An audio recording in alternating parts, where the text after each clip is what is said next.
किसमें? पुरुषों में। तो कोई कहे कि सिर्फ महिला जिम्मेदार है तो पहले उसको ये 4 पॉइंट अच्छे से रट्टा लगा लो, है ना। उनसे कहो कि पहले तू ये चेकअप करा के आ सारा का सारा, अगर तेरी ये सारी चीज़ें सही हैं उसके बाद तू मुझे जिम्मेदार ठहराना, ठीक है। तुम बिना साइंटिफिकली, बिना जांच किए तुम मुझे कैसे जिम्मेदार ठहरा सकते हो, है ना, किसी फीमेल को कैसे जिम्मेदार ठहरा सकते हो, ठीक है। तो कोई दंपति लगातार 1 साल तक प्रयास करने के बावजूद भी बच्चे पैदा नहीं कर पा रहा है तो उसको हम क्या कहते हैं? उस कंडीशन को हम बंधता कहते हैं, ठीक है, इनफर्टिलिटी कहते हैं। और इनफर्टिलिटी के कारण क्या है मैंने आप लोगों को कल बताए थे। इसमें मेल में भी बहुत से कारण होते हैं इनफर्टिलिटी के और फीमेल्स में भी बहुत सारे कारण होते हैं, लेकिन हमारे समाज में किसको जिम्मेदार ठहराया जाता है बांझपन का?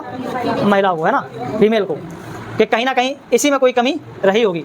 लेकिन अगर आप लोगों से कोई कहे तो उसके गाल पर 3-4 तमाचे मारना खींच के ना, उसको फिर पढ़ाना बायोलॉजी, ठीक है।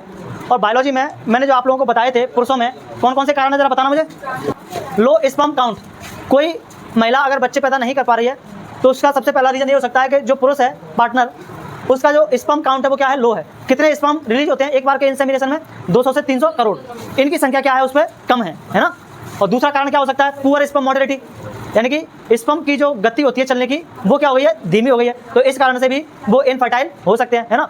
और ब्लॉकेज एंड रिप्रोडक्टिव डक्ट, जो हमारी रिप्रोडक्टिव डक्ट है जिसके थ्रू वो आ रहे होते हैं, स्पर्म आ रहे होते हैं, हो सकता है वही ब्लॉक हो गई हो, स्पर्म आ ही ना पा रहा हो। और हार्मोनल इम्बैलेंस, बहुत सारे हार्मोन्स लेवल पर भी प्रॉब्लम्स हो सकती हैं, इम्बैलेंस हो गए हार्मोन्स, है ना, टेस्टोस्टेरोन वगैरह, तो इनकी वजह से भी क्या हो सकता है? कोई पुरुष इनफर्टाइल हो सकता है, ठीक है।